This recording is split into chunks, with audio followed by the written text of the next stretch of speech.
Dinten para pamirsa pandemen waosan cariyos basa Jawi ingkang wonten papan pundi kemawon.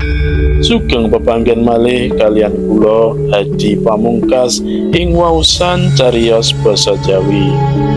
Purwakane ngatur pambuka kula, mugi panjenengan sedaya tansah pinayungan karahayan saking Gusti Kang Murbeng dumadi. Ing kalau dengan menika kula badhe ngaturaken waosan cariyos cekak anggitanipun Kelly SW kanthi ira-iraan saka Pondok Maratuwa menyang Pondok Nirmala. Kados pundi lampahipun cariyos? Sugeng midhangetaken.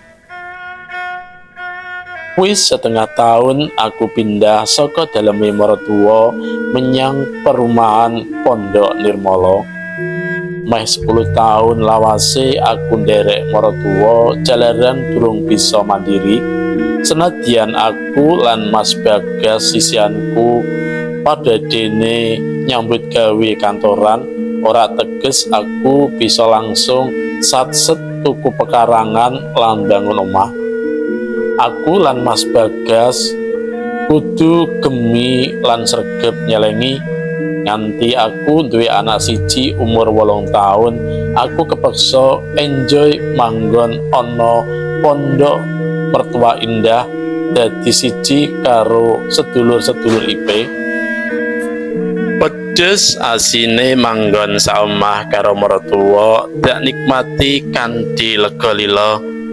Akeh masalah sosial sing tundone dadi piulang adi ngenani wigatine sabar lan tawakal. Apa sing dak senengi terkadang kurang meneri mungguhe maratuwa lan apa sing dak anggap becik jebul tinemu luput tumrap sedulur-sedulur IP. Perkara sing sejatine sepele lan lumrah wae ana kalane nuduhake cilik genje. Alhamdulillah mongso-mongso kang gawat mungguhe wong omah-omah kuwi bisa dak liwati. Aku lan Mas Bagas kelakon manggon ana perumahan kanthi cara nyicil angsuran saben wulan. Senadyan manggon ana omah cilik ing tengah sawah lan durung akeh tangga, nyatane dodo iki krasa lega, uripku krasa luwih tenang. Aku rumangsa dadi wong jroning pangerten sing sabenere. Dina Minggu wancine isih esuk langit katon resik, srengenge katon sumunar kencor-kencor saka imbang wetan. Jagat padang jinglang, hawa esuk krasa seger sumyar. Susi anakku adus jibar-jibur ana kamar mandi. Biasane Susi adus nganggo banyu anget, nanging esuk kuwi ora kaya dik wingi lan winginane kae. Saiki wis ngancik mangsa ketiga, banyu jeding krasa seger, ora anyep kaya yen mangsa rendeng kae. Rampung adus lan salin sandangan, Susi terus sarapan.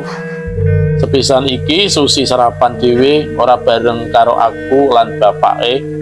Aku lan Mas Bagas ora kober ngancani Susi sarapan jalaran ketungkul tandang gawe meronoto pekarangan buri omah kanggo papan jemuran. Susi, kowe sarapan dhisik ya. Bapak karo ibu sarapan rodok mengko. Kandaku marang Susi. Nggih, Bu. Siap. Jawab Susi cantas. Aku lan Mas Bagas mesem. Rampung sarapan, Susi pamit yen arep dolan menyang nggone Ambar. Mesti wae aku lan Mas Bagas marangake omahe Ambar ora spiro adohe, isih sak komplek perumahan mung beda gang. Kowe kena dolan nanging ora pareng nakal lho ya. Piwelengku marang Susi. Inggih, Bu. Jawab Susi cekak. Wiwit isih balita, Susi dawuhi yen matur marang ibu lan bapak nganggo basa krama, dudu basa ngoko.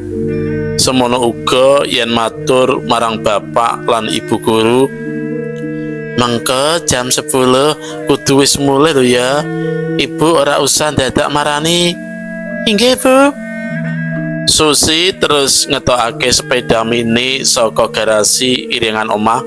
Sepeda kuwi dituntun nganti tekan sak njabane pager, lagi ditumpaki treser-treser. Susi wis prigel numpak sepeda. Wiwit munggah kelas 3 SD, Susi kulino budal sekolah numpak sepeda dhewe. Aku lan Mas Bagas utawa Ibu Marsepuh wis ora repot antar jemput. Oh iya, kejaba dina Minggu Ibu Marsepuh ngrewangi tunggu omah nganti aku lan Mas Bagas mulai saka kantor. Dununge sekolahan pancen ora ada saka komplek perumahan. Tur ya orang liwati dalan gede, ora rame kendaraan. Kaya piwelengku esuk mau dina kuwi Susi mulai tepat waktu jam 10 wis tekan ngomah. Praupane Susi katon sumringah mertandani yen atine bunga. Susi, sapa rewangmu dolan nggone ambar? Panlesihku, lari 3 Bu. Jawab Susi. Kejaba kowe sapa maneh? Arin kalian Sherly Bu. Mas Bagas melu nimbrung, oleh dolanan ora padha regejegan to? Mboten Pak, sedaya sami akur. Susi matur kanthi jujur. Sawise kuwi Susi kerep dolan menyang omahe Ambar. Oleh dolan ora mung dina Minggu utawa pas dina libur wae. Sawise mulai sekolah, Susi iya kerep mara menyang omahe Ambar. Sawijining dina pas dina Minggu, Susi dolan maneh menyang gone Ambar. Beda karo sing wis-wis, dina kuwi Susi anggone dolan rada keladuk. Jam 12 awan lagi tekan ngomah. Aku lan Mas Bagas mapak tekane ana teras. Dawuhe Ibu jam 10. Kowe kudu wis mulih. Genia kok nganti jam 12. Pitakonku rada srengen. Susi ora wangsulan, dheweke tumungkul karo uwak-uwik dolanan kuku. Praupane malih rada surem. Menawa wae dheweke wedi awit ngrumangsani salah. Mas Bagas melu-melu nelsih, apa kowe mau tukaran karo kancamu? Mboten Pak, kula mboten tukaran. Susi oleh matur isih karo dingkluk. Nek ngono matura apa sebabe kok olehmu mulih nganti telat? Matura sing jelas, bapak lan ibu ora duka kok. Ucape Mas Bagas kanthi sareh. Bareng didedes-dedes Susi lagi gelem matur bloko. Jebul dheweke ngancani Ambar tunggu omah karo momong adike sing isih balita. Kula ngancani Ambar nengga griya kalian momong adike sing tasih balita. Ambar matur kanthi gamblang.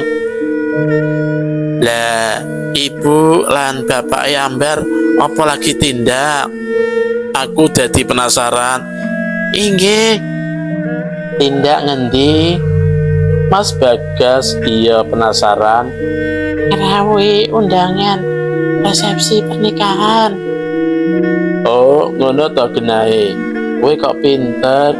Wong urip kuwi pancen kudu tulung tinulung.